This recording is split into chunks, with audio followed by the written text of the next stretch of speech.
ลงไปพุ่นอีกลงไปจะกุดเนาะสบายดีเลยอันหนึ่งเนาะเอาสั่งคากบ่คักเออนี่แหละจักสิเก็บไว้เอาขึ้นเทิงเอาไว้เนาะเพราะว่าเพิ่นขอเบอร์ก่อนเพิ่นสิไปซื้อหยัง ควาย เฮ็ดหยังอยากเลี้ยงโอ้เนาะมอบให้ไอ้แดงเพิ่น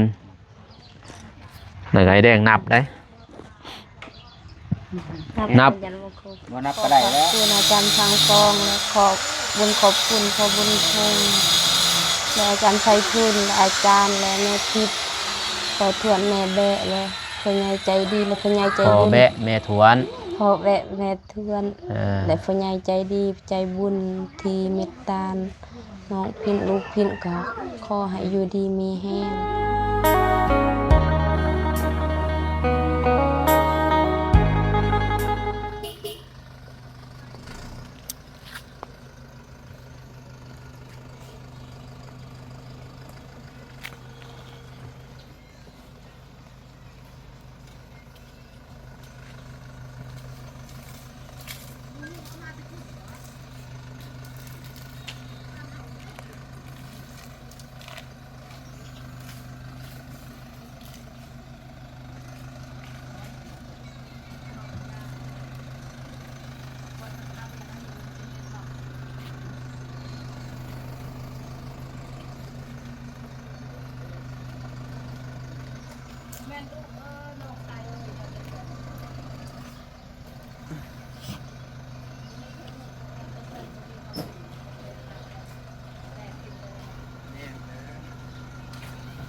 โอเคพี่น้องเอ้ยเนาะรีมาฮอดบาทนี่มาแต่เช้าท่านกินข้าวเช้าพี่น้องเอ้ยพาออกมาพอสิไปส่วนเบาเตียงแน่สบายเด้อโดยสบายดีไอ้แดงกะไอ้ซื้อนั่นเพิ่นลงไปพุ่นอีกลงไปจะกุด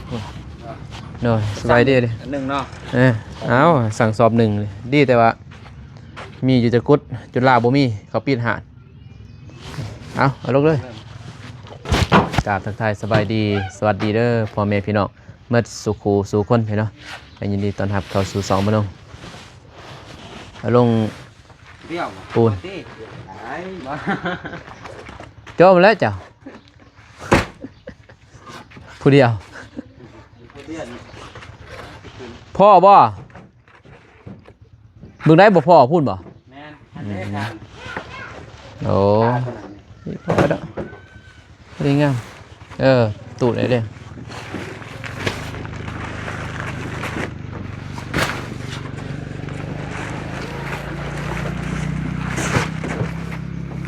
เป็นยังหมอดกินบ่ยังกินบ่ยังกินอะไรอีกอะไรถึง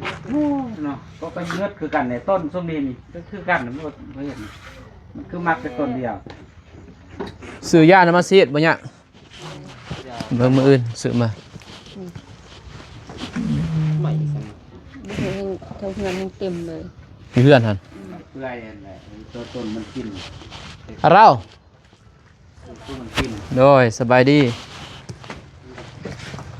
บ่ว่ามันสิกินจนหมดบ่หมดตีเลยโอ้ยบ่เลือดอกคู่มือเดี๋ยวนี้มันบ่เลือดนะเป็นคู่มือเนาะกระเบื้องขนาดข่อยทามันลายเถื่อลายหอมไปยังมันซื้อมายาท่านี่บ่แม่นยามันตายบ่แม่นได้ยากั้นนี่ซื้อยาซีดเนาะอื่นนี่ซื้อมามันกัดเป็นหมดแล้วนี่มันเพื่อนนี่แล้วเนาะบ่มีค่าหนึ่งได้แต่เก่าค่า8ค่ายังอีกค่าหนึ่งบ่เห็นเสียเนาะพี่เนาะโดยสบายดีจะได้ฮะคืองามแทบบ่นี่มัดผมบ่สิไปใส่อยู่เพื่อนแล้วตอนนั้นกันนี่เลยได้เด้อโบกเลยเด้อเอาหนึ่งก่อนโอ้ เอ้ยเอา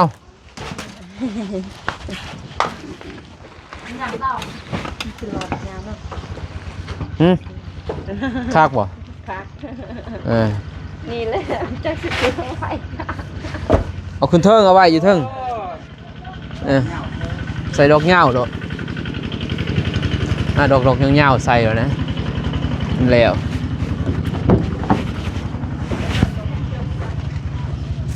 โอ้ไฟดอกไฟทรายกินข้าวเช้าแล้วบ่ไอ้แดงไว้เนาะแบ่งกันน้องพิน ใส่เด้อ โดยอยู่นักกิน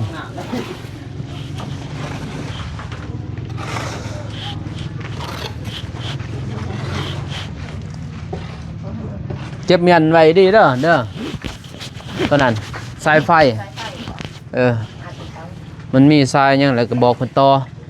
โอ้ของแท้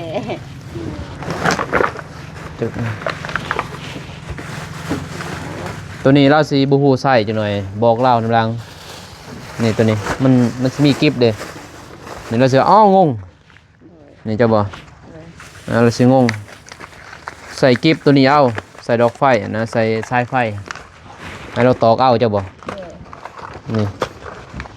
ใส่ตอกเอาหมดนี่เติงใส่เจ้าบอกย่างสายไฟก็ตอกใส่หมดมันจะคากตัวนี้ อันนี้กระดานซื้อให้น้องพินบ่ ฮะ ซื้อให้น้องพินบ่ เอาให้เจ้าแหละน้องพินมีเหรอ ตัวบ่เตียงซื้อก็มีละเด็ก ซื้อก่อนนี่ กับป้าไอ้น้องพินเป็นเด็กใส่บ่ก็ยังใส่ได้ ตัวนี้ก็ปะอยู่กลางก็ใส่ได้ก็ต่อแบบ แสดงเมื่อคืนมา ตัวใดมันอยากสาลายตัวใดก็ใส่ได้ใส่มาเมื่อคืนซะมาส่งเขา อยู่กลางก็มีเด้อ โอ้ย ง่าย มันซื้อเพื่อแล้วบูฮูเลยลอกประตูตอนนั้นประตูครัวลืมซื้อกระแจมาแล้วบัดนี้แนวดึงตอนนั้นตัวนี้มันจักดิให้เราตอกสายไฟจักบ่ฮู้บ่ บ่คือใกล้ นั่นเดียวมาเด้อไฟสายไฟ บ่ยังเจ้า นี่ให้เราซุบสนี้จากวันนี้เห็น โดย แล้วตอกนี่เลี่ยนไปเลยจ้ะบ่งามๆขึ้นเทิง แตกบ่ตก มันจะไปแตกอีหยังอันนี้นี่เห็นบ่มีเลขตะปูนี่ โดย ตอกใส่เลขตะปูมันตอกใส่ ทำเกินอยู่หรอก ยาขยางเขาใช้ตัวนั้นมีแล้วก็สบาย ถึงบอกเพราะว่าตะกี้เขาใส่นั่นเห็นเนาะเขาใส่แบบกิบเอาแล้วก็คอร์ดกิบใส่คอร์ดมันสิยากแน่ เลยหันบ่น้องก็ซื้อเล็กให้น้องพิมพ์อีกเล็กตัว เลขอีหยัง ตัวเฮาจับใส่ไม้อันนี้ตัวเฮาดึงสายไฟใหญ่ดิตัวเด็กตัวมันเกี่ยวดิ มือหนาตอนน่ะ น้อง เนาะ อัน เป็ นั้นน่ะบ่เคยบอกน้องเลยบอก มือหนาตอนนั้นบ่แม่นเฮาสิดึงมือนี่เด้ให้เราแล่นอยู่ในก้อนตอนนั้นจะไปดึงใส่หันอันตรายเด้อเว้ยจะไปจับได้เด้อเราก็สุดยอดเนาะหานหลวดเลียดเราเฮ็ดจบสร้างไฟเป็นจะได้ คือบ่ปากบ่ตีเหมือนเป็นหยัง แค่เป็นไง เจ็บ คอยเจ็บคอย เจ็บหยังอีกเฮ็ดเวียกหยังเจ็บใจบ่ผู้บ่าวบ่ฮักบ่ โอ้แม่นแต่ตาอยู่เด้อตัวอยู่ คิดว่าผู้บ่าวฮักอก จะเอาผัวนี่ป้าเพื่อนเด้ นะสินี่ป้าเฮือนบ่ บ่แม่น เดี๋ยวแต่ดอกเนาะความมักความฮักพี่น้องเอ้ยเนาะเดี๋ยวแต่น้องเพิ่นนะแต่ก็เอาผัวนี่27เนาะเท่าไหร่17ผัวพุ่น20ปลาย25จักบ่25ปีนี่ฮู้แน่17นี่ก็เพราะว่าผู้ชายคันว่าผู้ชายอายุประมาณ20ปลายนี่ก็ฮู้แน่จักบ่อายุ17 18ปี16ปีโอ้แล้วเลยพากันไปนั่งกอดกันเฮ็ดเวรงานเนาะแรงเนาะปีหนึงหมดแล้วนอนกอดกัน เบื่อกันแล้วบัดนี้ก็ตีกันบัดนี้ก็ปั่นไส้บัดนี้ได้ลูกเลยกัน นี่ยังแม่นบ่ก็เด็กหน่อยเลยกำลังเอากันนะบ่ทันหูเอาต้องเป็นผู้ใหญ่ก่อน ตีกันโทรตีกันปะกันเลย ก็หันแล้วไงเมื่อบ่กล้าตีก็ปะแล้วเมียโอ้ยผัวสิตีก็ปะแล้วหนี่แน่นอนย่านได้ยันกับปั่นมาเมื่อไว้เทิงเลยมีหมดครบได้เพิ่นเนาะมีแต่มื้อใดระว่างให้เราแล่นแต่จะบอกเด้อ โดย แต่ว่าบอกกระทาค่อยมาจะบอก โดย พอเขาใช้เขาจะบอกเราหมดนะตามแลนไปเปิดมันจะงามโมเมนต์รัวสัวไปยังไปสุดแสดงมันเป็นเด้ โดย เพราะว่าตัวนี้ต้องลงมาบนนี้เห็นไหมเนาะลงมาเนี่ยก็ใส่บนนี้ เดี๋ยว ใส่นี่เลยใส่ดอกไฟอยู่นี้อันหนึงจะบอก โดย แล้วก็ตัวนี้ย่างไปพูด กินบ่นี่แหละโอ้ ทำไมใส่อีกโบ้ย บ่มีกลักบ่เห็นดอกส ย่างแต่พูดมาจะบอกต่อพูดเขาใส่เครื่องคั่วบัดนี้ นี่แหละเป็นหลักอยู่ไสเป็นหลัก จะเอาเงินให้แดงก่อนมาบะมิกจับเลยเอาเงินให้แดงเพิ่นว่าสีเบิกก่อนเพื่อนน้องพินพอท่านแล้วจะเบิกก่อนเลยหมดเงินนะเพิ่น มาติ อ่า เงินใส่บ่มีเงิน เท่าไรเช้า มันมี8 ล้าน นานคืนนี้ว่า7 ล้าน เอาไป7 ล้านนั่นแหละ เขาก็เตรียมมากับ7 ล้านแล้วบ่หานปะในทุ่งในย่านพี่น้องเอ้ยเนาะเฮาก็ย่านนั่นแหละมานั่งอยู่พี่นั่งน้ำน้องพินอยู่แล้วเจะคลองเฮือนเด้มาให้แดง7 ล้าน เห็น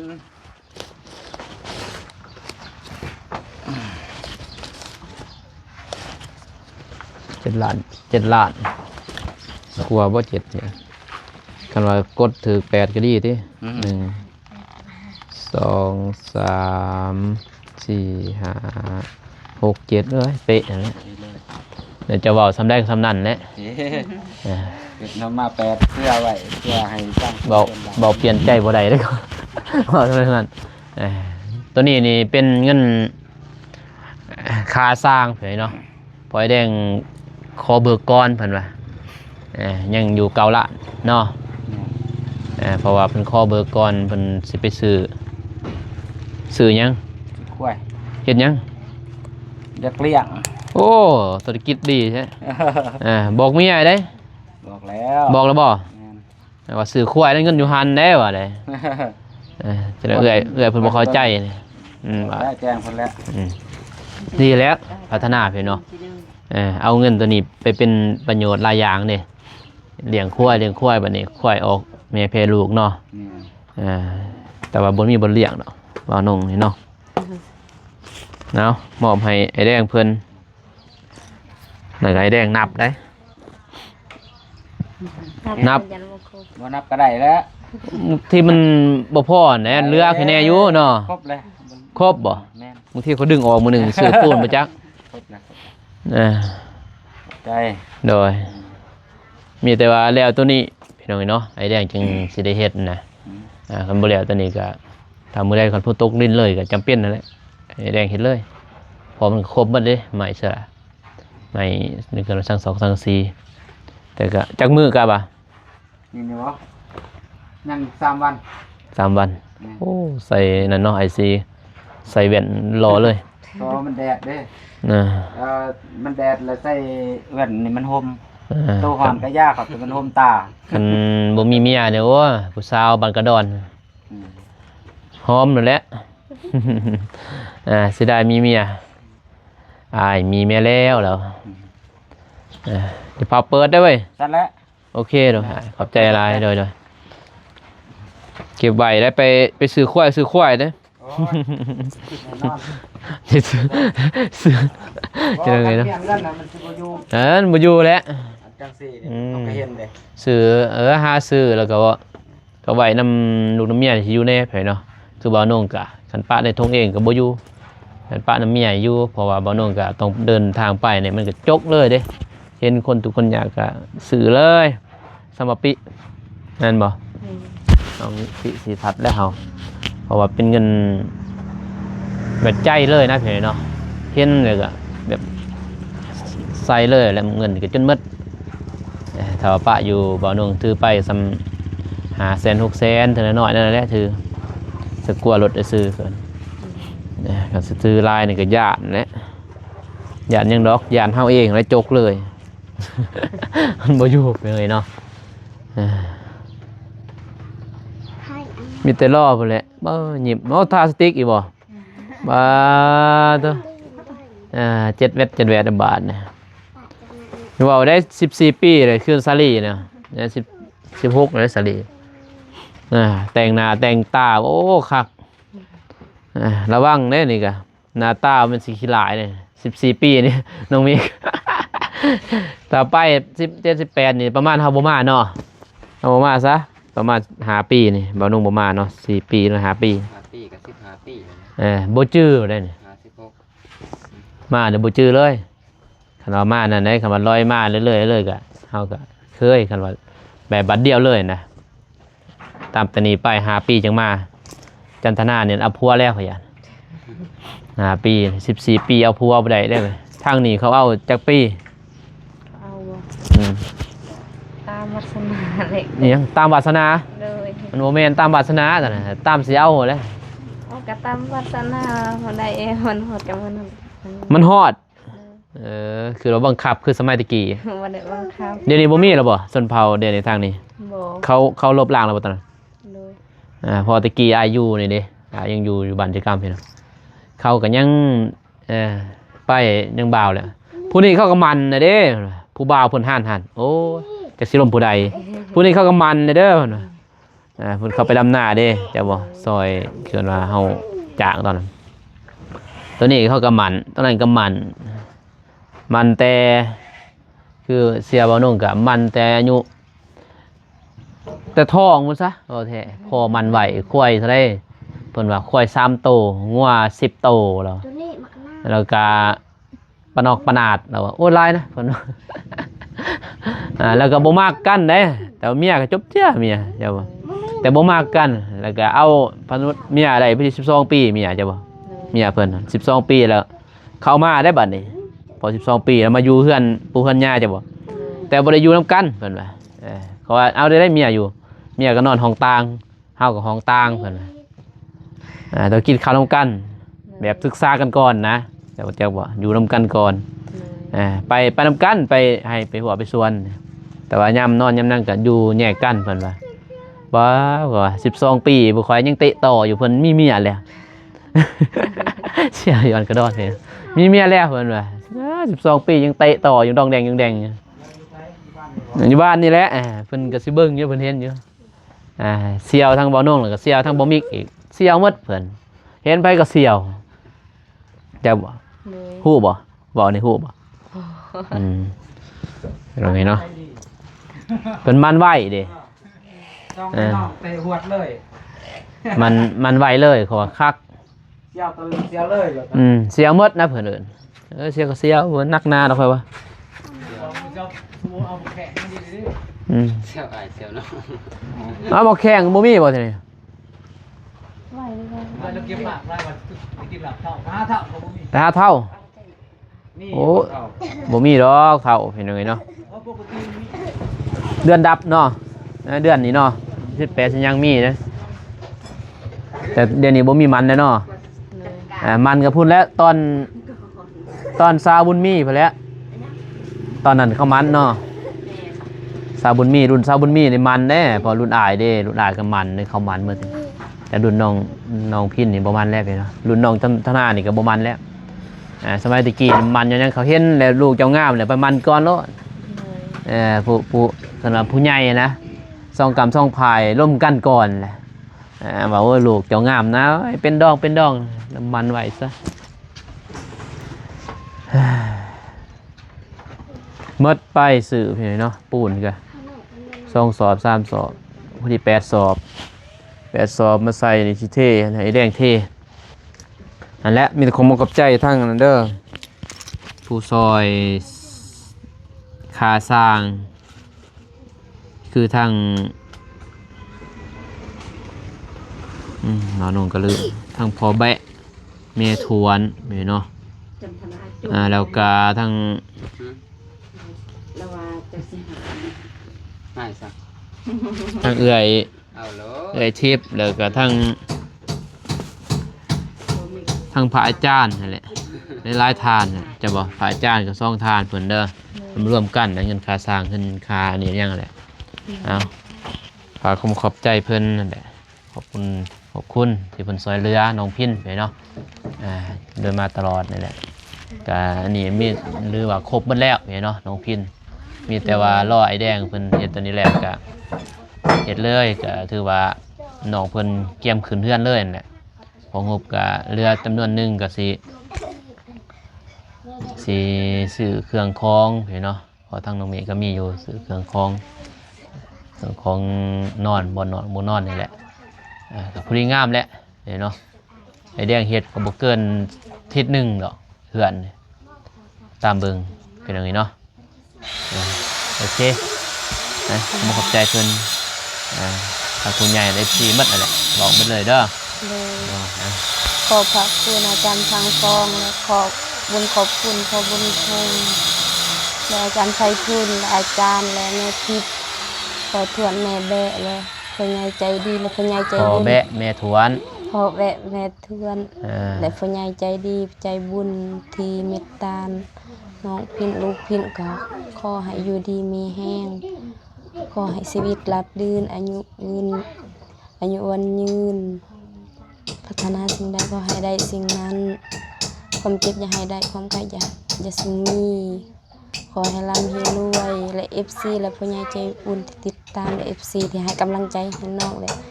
ทีมงานเปิดสู่ครูสู่คนนำเด้อสาธุ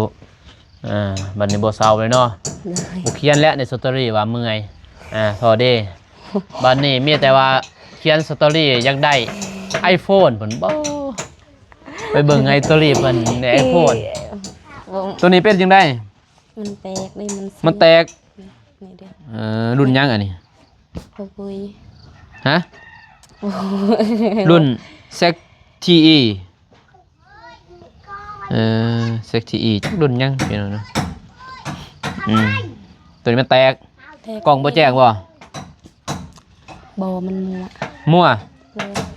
ย มั่วก็เอาฟิลเตอร์ใส่หลาย ฟิลเตอร์ก็คือกัน ใส่แล้วก็นั่นไงเนาะได้เงินได้ซ่านหมดแล้วเก็บเงินซื้อข้าวซื้อน้ำไว้แล้วก็เก็บเงินซื้อไปหน่อยเนาะไม่ยังจะลิ้นไว้ เลย จะลิ้นมีดโอ้ยอายก็ยังหยาดอยู่โอ้ยเด็กหน่อยจับมีดนะมีจังสันเด้อ เลย มีตลอดทายแดงเป็นเฮ็ด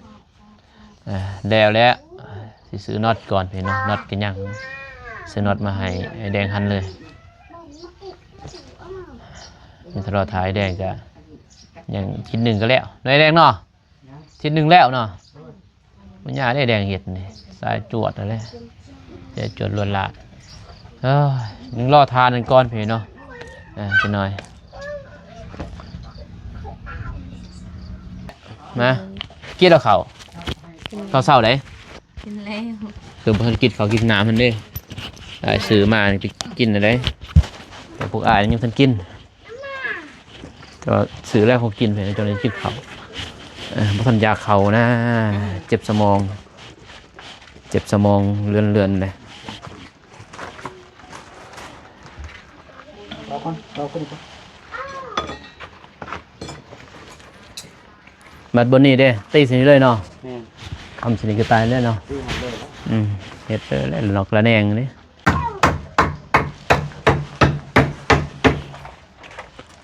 ท่อน้ำนี่แหละบัดนี้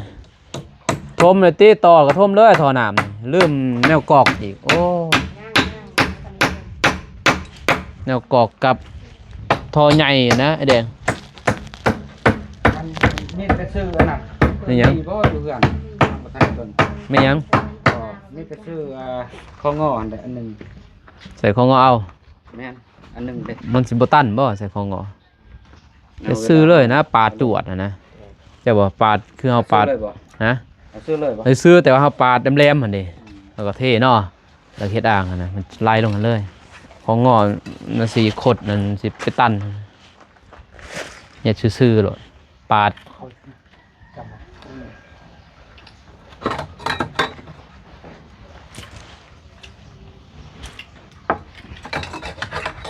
ประโยชน์หลายอย่างก่อนตี อยู่ว่าสิว่าบ่ขอนมีมันงอกงัดเนาะโอ้เนาะในเรื่องตัวงัดกันเลยใหญ่เลยตัวงัดกันเลยงัดเกินใหญ่เกินงัด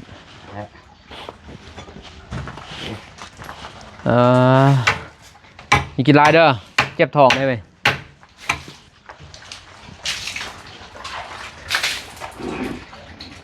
นี่เพื่อนลังหนึ่งได้นี่เนาะบอกใหญ่ๆเลยพี่น้อง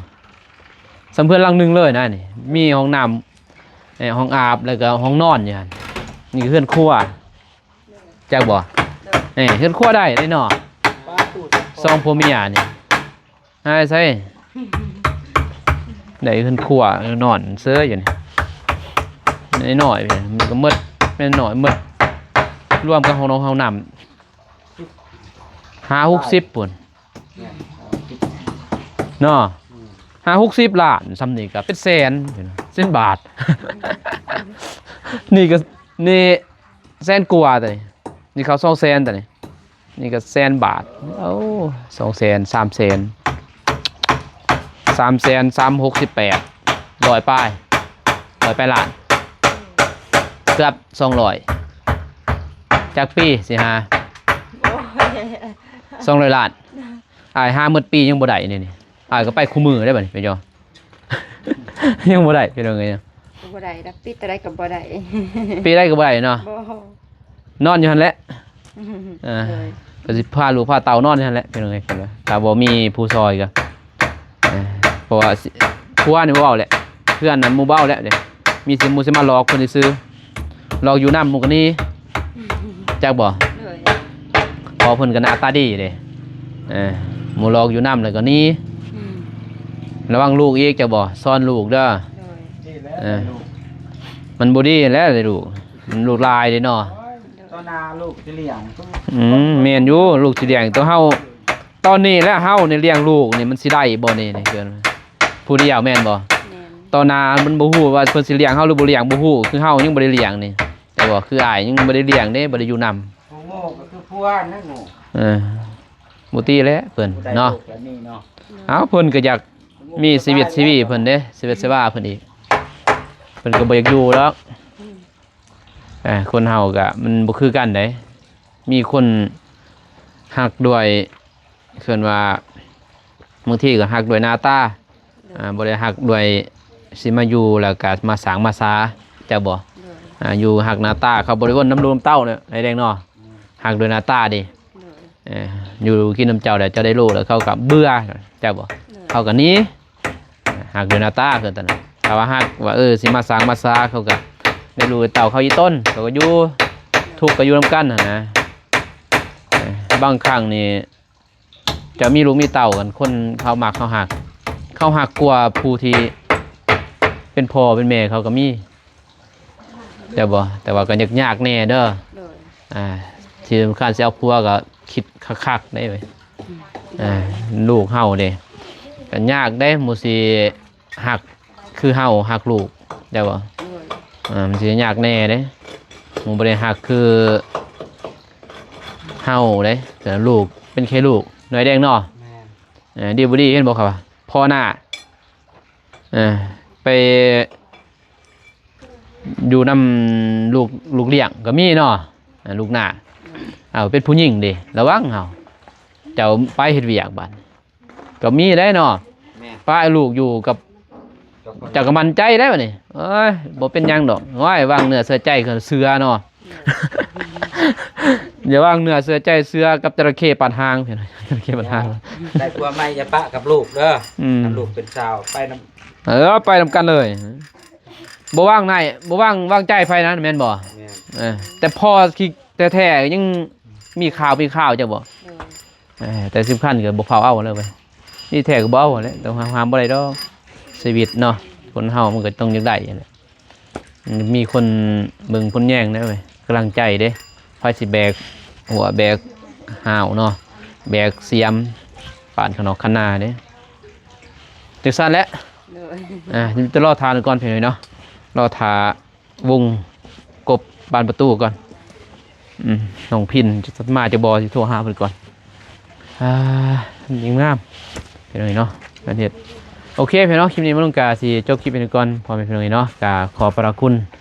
ทางพระอาจารย์เด้อเนาะพระอาจารย์บุญทงเพิ่นพระอาจารย์ไพฑูรย์เพิ่นพี่เนาะขอโทษไปพระอาจารย์ไพฑูรย์เพิ่นที่ช่วยเหลือซัพพอร์ตพี่เนาะช่วยเหลือน้องจันทนาพี่เนาะแล้วก็น้องพินพี่เนาะ